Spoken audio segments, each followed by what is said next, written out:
Today is one of those milestone kind of dates which only come along once in a generation. It's the day of the Queen's funeral. And one can't help but realise that we're passing from one age into another age at this point. And the thing when you look back on, I've only ever known one monarch. And when I look back on the time of Queen Elizabeth, I have to ask myself, what was it that marked her out as being special? And I think I've been able to put my finger on it, because it seems to me that the one thing which she provided was that she was non-partisan. In fact, you didn't even know what her opinion was on almost anything. The most widely known person in the world, and yet a person who you didn't really know at all.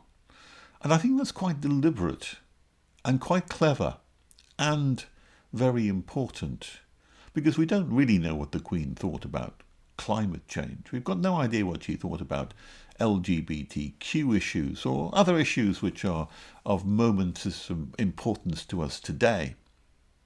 And I think that's been a highly and vitally important element in unifying the country.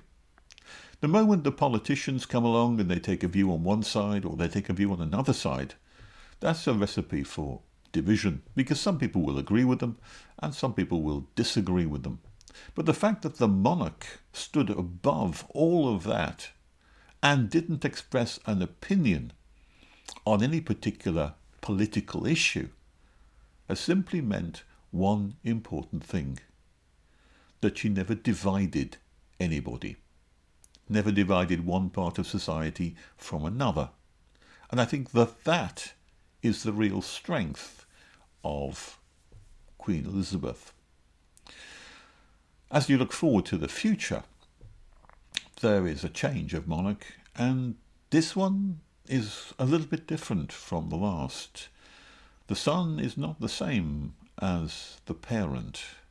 And what we're finding here already is that Charles, who's very well known for his environmental crusades and other causes, has the propensity here not to unite the nation, but to divide the nation along lines which his mother never would have done, because she never took a stance and never therefore divided society into two.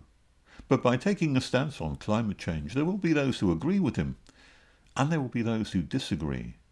And that will set in motion a chain of events which can lead only to further division in society. So it seems to me that the monarchy in the UK is a very special institution.